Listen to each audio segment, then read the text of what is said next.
Tuloy ang pagbuhos ng tulong para sa mga naapektuhan ng giyera sa Marawi City. Nasa Iligan City ang ating senior correspondent na si David Santos para sa pinakabagong relief mission. David, kamusta dyan? Ano yung mga dumating na tulong? Ruth, sa unang pagkakataon, mapapasabak sa Humanitarian Assistance and Disaster Response o HADR itong bagong Philippine Navy warship na nasa aking likuran. Dumating dito sa Iligan City kagabi ang Landing Dock 602 ang BRP Davao del Sur. Ito ang pinakabago at pinakamalaking transport at warship ng Navy. Dala nito mahigit na 500 tonelada na relief goods at engineering equipment na una nang naibaba ang mga construction equipment gaya ng mga bulldozer at backhoe. Magiging bahagi ito sa mga paghahanda para sa magiging rehabilitasyon ng Marawi oras na maibalik na sa normal ang sitwasyon sa lungsod. Dala rin ng barko ang mobile kitchen ng AFP para magsilbi ng pagkain sa libo-libong mga evacuee. Kasama rin ang toneladang relief goods na galing sa iba't ibang ahensya ng gobyerno, gayon din sa mga pribadong grupo. Handa ring maging isang floating hospital ang BRP Davao del Sur dahil may dala rin itong mga basic medical facility. Ang maganda rito sa barkong ito, mas mabilis itong nakakabiyahe. Halos doble ang bilis ng travel time nito kumpara sa iba at mas lumang transport ship ng Navy. Kaya malaking bagay para sa gobyerno itong BRP Davao del Sur para maghatid ng maramihan at sa mas mabilis na paraan na tulong para sa Marawi. Noong Mayo lang formal na nakomisyon ang BRP Davao del Sur kung kaya't masusubukan ngayon ang kakayahan nito sa HADR na isa sa mga pangunahing mandato ng AFP. Ruth? David, maganda yan, no? Kasi may mga reports tayo na maraming nagkakasakit doon sa mga evacuation center. Pero meron na ba silang nasabi na kung paano yung magiging panuntunan, kung paano dadalhin dyan sakali kailangan ng medical attention ng ibang evacuees? Alam mo Ruth, totoo yan, no? Kasi for the past days na nagko-cover tayo dito sa Marawi, gayon din sa Iligan, makikita naman natin na napaka-aktibo. Hindi lang ng mga non-government organization, gayon din ang Department of Health, ang kanilang regional office sa ARMM, gayon din ang mga provincial units nito sa Lanao del Sur at Lanao del Norte. Agad naman silang rumoresponde sa mga evacuation center kung saan may mga ulat nga na ilang mga evacuante o evacuee na nagkakasakit. Para sa particular na barko ito, Ruth, so far ang pagkasabi sa atin, purely relief goods lang ang dala nila. Pero yun nga, no, sinabi ng Philippine Navy, handa ito maging isang floating hospital. Meron daw itong mga medical capability, yun din mga dental services. May sick bay ito na kung saan pwedeng tumanggap ng mga sibilyan na pasyente para maghatid nga ng medical na tulong. Pero sa ngayon, hindi pa naman ito napapaayos sa mga oras na ito, Ruth. David Santos, nag-uulat mula sa Iligan City.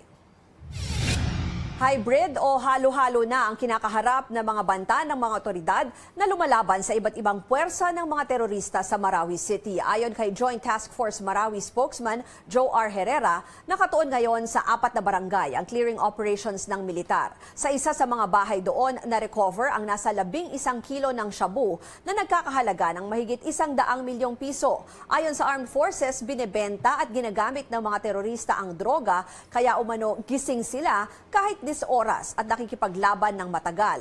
Ang iba naman dahil daw bangag sa droga ay naging pabaya na sa kanilang seguridad.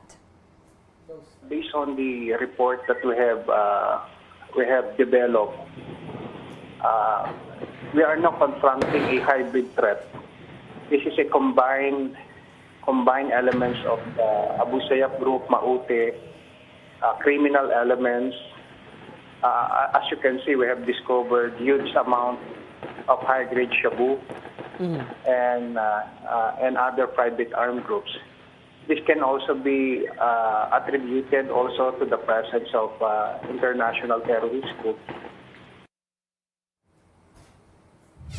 Pinaiimbestigahan na ni NCRPO Chief Oscar Albayalde ang Valenzuela Police Station matapos kumalat ang isang memorandum kahapon na nagdulot ng pagkabahala sa publiko. Nakasaad sa kumalat na memo na humihingi ng kooperasyon at aksyon ang Senior Inspector ng Valenzuela dahil sa impormasyong may banta raw umatake ang ilang miyembro ng Maute sa Quezon City at Makati. Kabilang daw sa target na lugar ang Quezon City Circle, Trinoma Mall at SM Cubao. Mabilis na kumalat sa social media ang memo. Ayon kay Albayalde, mali raw na maibunyag ito sa publiko dahil nasa validation process pa ng PNP ang impormasyon at hindi para sa dissemination. Aniya, pansamantala ring sinibak sa pwesto ang Senior Inspector ng Valenzuela Police District habang gumugulong ang investigasyon. Nananawagan din si Albayalde na wag nang ipakalat pa ang memo habang kasalukuyan pa nilang pinag-aaralan ang laman nito. No information whatsoever that confirms the report. No information whatsoever that there is a clear or imminent danger on any terror attack or any bombing here in Metro Manila. Failure is when the text message was made into a memorandum. Yun nga ang pine-verify natin ngayon. Who made that? Why they put a memorandum and without any signature on it? Isang kwento naman ng inspirasyon ng hatid ng isang estudyante na may dugong Maranao. Siya si Arman Ali Godsinya. Isa siyang molecular biology and biotechnology student na nakatakdang magtapos sa Universidad ng Pilipinas. Magsasalita si Arman sa ngalan ng UP graduating class sa kanilang commencement exercises sa linggo, June 25. At hindi lang yan dahil gagraduate si Arman bilang summa cum laude. At syempre, mayroon lang naman siyang general weighted average na 1.176. Ang pinakamataas na grado sa UP ay 1. Si Arman ay nagmula sa Marawi City. Sinimulan na ng Pilipinas, Indonesia at Malaysia ang trilateral naval patrol sa gitna ng lumalalang banta ng terorismo sa rehiyon. Inilunsad ang joint patrols kahapon sa Indonesia na dinaluhan ng defense ministers at armed forces commander ng tatlong bansa. Bahagi ng kooperasyon ng pagtatayo ng Maritime Command Center sa bawat bansa para mapaigting ang intelligence sharing. Sakop din ng maritime patrols ang air at land elements. Ayon kay Foreign Affairs Secretary Alan Peter Cayetano, bahagi rin ng joint patrols para mabantayan ang mga ruta ng binubuong roll-on, roll-off o RORO sa tatlong bansa. This started kasi, di ba, with the yung we're taking RORO international, no? Napakalaking time, napakalaking pera na masasave kung yung RORO natin between Philippines, Malaysia, Indonesia, Philippines, no? Kung mapapaandar natin. Ang problema yung mga bandits at pirata at yung laki ng dagat. So, nag-agree na kung walang security, hindi matutuloy itong mga routes na to. Mga balita sa labas ng bansa, namatay na si Otto Warmbier, ang American student na idetene ng North Korea. Kababalik lamang ng 22 anyos na binata sa Estados Unidos noong nakaraang linggo matapos ang 17 buwang pagkakakulong sa North Korea. Una nang sinabi ng mga doktor na unresponsive wakefulness ang kondisyon ni Warmbier at nagkaroon siya ng brain damage sa loob ng piitan. Sa France, binuksan ng mga otoridad ang isang terror investigation kaugnay sa isang pag-atake sa Champs-Élysées sa Paris. Isang sasakyan na may lamang mga pampasabog at armas ang sumalpok sa isang police mobile noong Lunes. Lumiyab ang sasakyan ng suspect at kinumpirma ng mga pulis na namatay sa insidente ang attacker. At kabilang naman ang isang Filipino-American na marino sa mga nasawi sa banggaan ng mga barko malapit sa Japan nitong weekend. Napabalitang nawawala ang 23 anyos na si Fire Controlman Carlos Victor Ganzon Sibayan. Kasama ng 6 niya pang katrabaho. Sumalpok ang sinasakyan nilang USS Fitzgerald sa isang cargo ship ng Pilipinas Sabado ng umaga. Kalaunan ay natagpuan ang kanilang mga bangkay sa isang binahang bahagi ng barko. Kayo ay nasa newsroom ngayon sa mga kababayan natin sa iba't ibang panig ng mundo. Mapapanood nyo rin kami sa cnnphilippines.com at sa aming Facebook page, CNN Philippines. Kamusta po? Kanila Julius Fuentes at Ronald Dagasuan. Nanonood po sa atin sa Facebook Live. Magandang balita naman para sa mga motorista, muling bumaba ang presyo ng petrolyo ngayong araw. Pinakamalaki ang bawas sa presyo ng gasolina kada litro na umabot sa 70 centavos, 10 centavos naman sa bawat litro ng diesel. Nabawasan din ng 15 centavos ang presyo ng kerosene kada litro. Ang bawas singil sa petrolyo ay dahil sa paggalaw sa presyo sa pandaigdigang merkado. At para sa mga paalisang bahay, silipin natin ang lagay ng trapiko sa mga lansangan. Mag-umpisa tayo sa Taft Avenue at Pedro Hill Street. Kung kayo ay papunta sa mga terminal ng bus sa Hill Puyat Avenue, light ang traffic sa kanang bahagi. Habang sa kaliwa ay patungo ng Luneta, asahan ang paghinto ng mga sasakyan pagdating sa intersection. Dumako naman tayo sa ilalim ng Skyway. Ito ay sa kahabaan ng Villamore northbound at grade. Kung kayo ay paluwas ng Kamaynilaan, usad pagungpo ang takbo ng mga sasakyan sa dami ng dumadaan dito. Abangan, ngayong tag-ulan at naglalabasan na naman ang mga lamok. Alamin kung paano maprotektahan ang sarili laban sa nakamamatay na dengue. At singer na si Charisse Pempenko, makikilala na nyo sa bago niyang pangalan. Manatiling nakatutok dito sa Newsroom ngayon.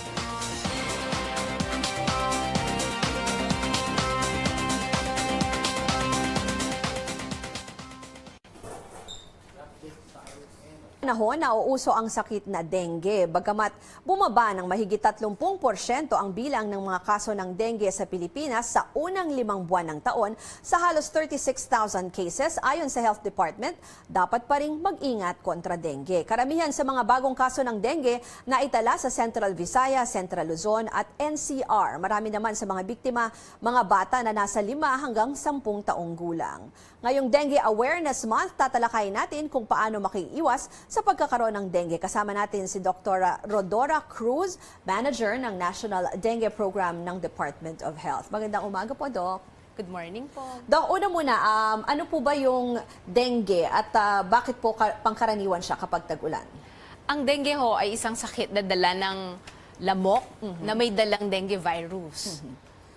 May particular po na klase. Ano po ba ito? Mas madalas po ba yung mga lamok sa umaga, sa gabi? Oo. Ang mga lamok ng dengue ay daytime biter kung tawagin. So sa umaga sila mostly nangangagat.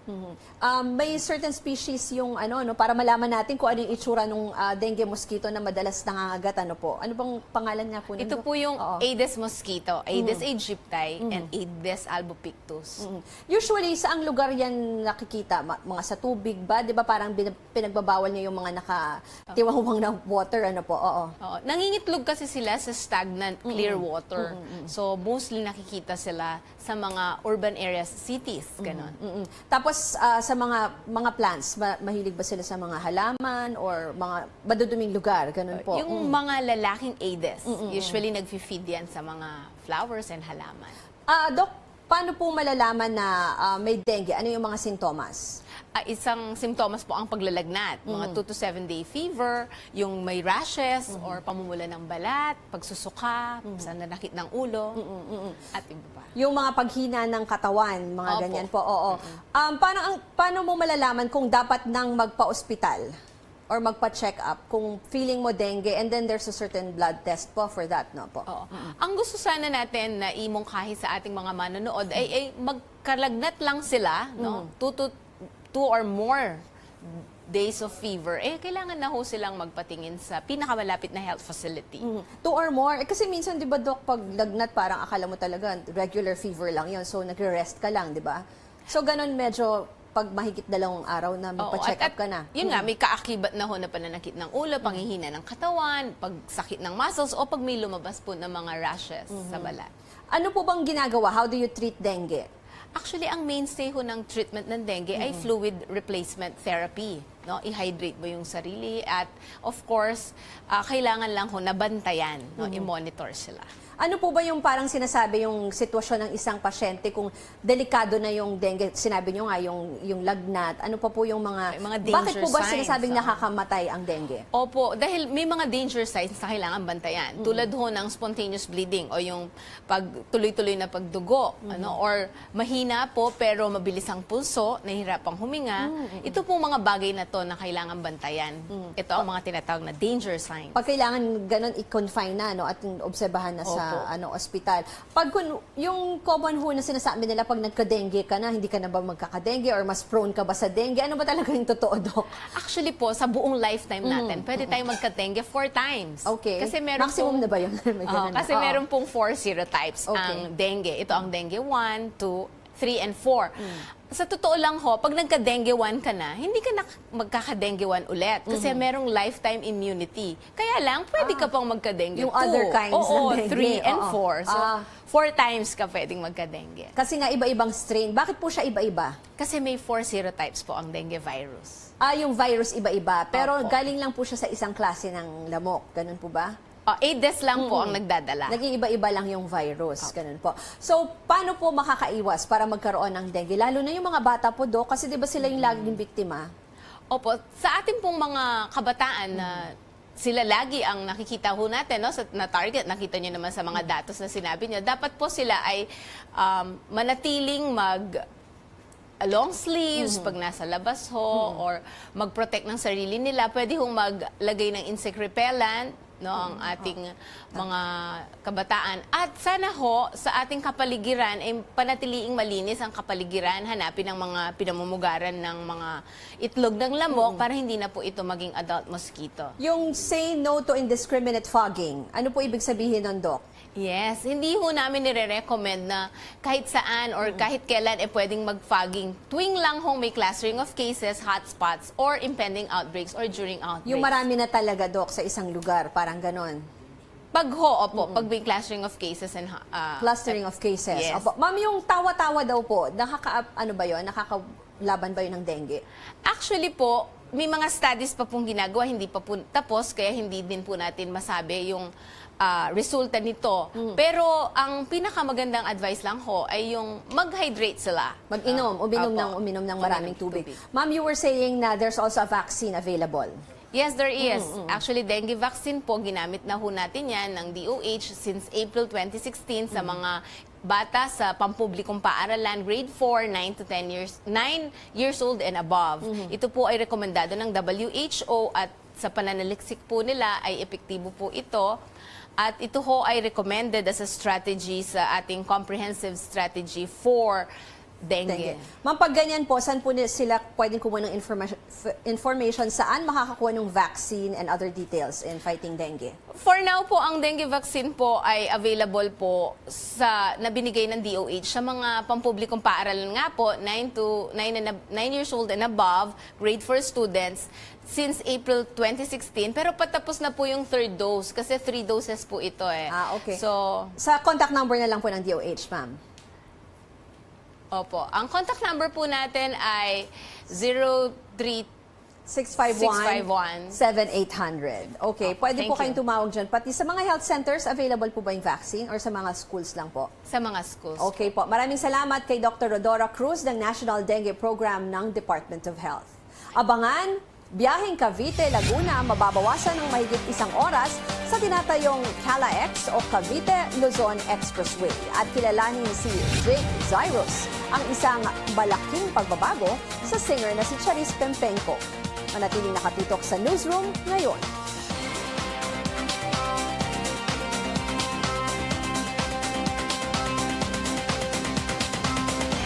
Meron ba?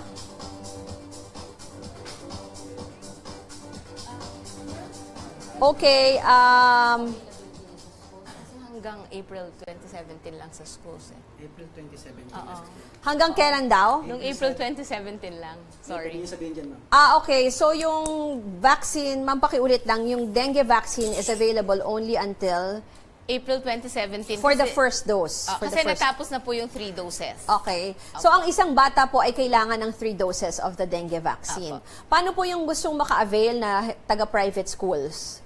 Sa mga private clinics na ho siguro. Yan. Meron din sa schools nila. Meron din po Hindi, yan. private clinics po ng mga Okay. doctors. Magbabayad po sila sa mga doktor. Doctors. Okay. Tapos po, ma'am, ulitin lang natin yung reminders niyo po para maiwasan po yung dengue. Sabi niyo po, daytime siya. So, Daytime usually pag biter. daytime, ano pong dapat nilang gawin? Magsuot ng long sleeves? Apo. Kailangan pong proteksyonan ng sarili nila, self-protection, pwedeng maglagay ng insect repellent, tapos magsuot ng mahabang damit kung dengue prone ang kanilang area Lugar, or opo. high risk siya of dengue. Di ba po, minsan ina-identify po natin yung mga lugar na dengue prone, ano po, dito Opo. kunyari sa Metro Manila. Bakit may ibang lugar na mas dengue prone kaysa sa iba?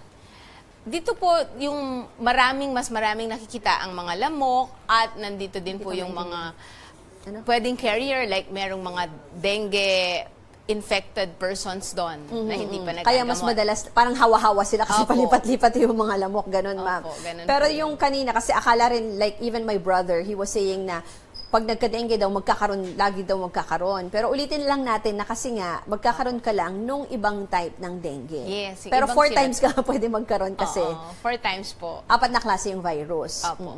Yung serotype niya, dengue 1, dengue 2, 3, and 4. Okay. Tapos yung mga, yung gamot for that, you only treat the symptoms or paano ba? Sinabi nyo, hydration lagi. Oo. Opo. Wala pong definitive cure ang dengue. Ang mainstay lang po is fluid replacement therapy. Fluid lang talaga. Asin? Tama ba? Asin yung tanong nyo? Hindi, may aspirin. Okay daw po ba yung aspirin? Akala ko asin eh. Iniiwasan ho natin ang pagbigay ng aspirin. Okay. Dahil po, gusto nating iwasan ang risk of bleeding. Increased risk of bleeding. So wag mag-aspirin. So Opo. ano yung mga paracetamol na lang? Paracetamol lang. Okay, alright. Opo. Okay na po. Thank you, Doc. Salamat. Thank you so much po. Thank you po. 20 na lang,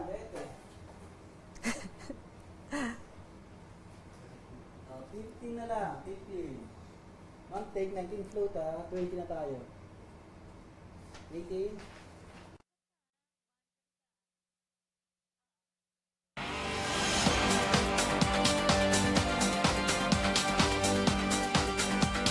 Kayo ay nasa newsroom ngayon dito sa CNN Philippines. Salamin ng kaguluhan at karahasan ang anumang gera, ngunit sa gitna ng bakbakan may nananatili pa ring pag-asa na makakita ng kabutihan kung paiiralin ang malasakit sa kapwa, lalo na sa kanilang mga nakikipaglaban upang manumbalik ang kapayapaan. Narito ang ulat ni Camille Abadisio. Bumuhos ang luha ni Corporal Victoriana Chongco matapos basahin ang liham ng pasasalamat at pagsaludo sa mga sundalong gaya niya. Isang Army Reservist ng 62 anyos na si Chongco na naka-active duty mula nang sumiklab ang gulo sa Marawi. Na-touch lang ako sa letter na binigay niyo. Oo. Ang sarap basahin.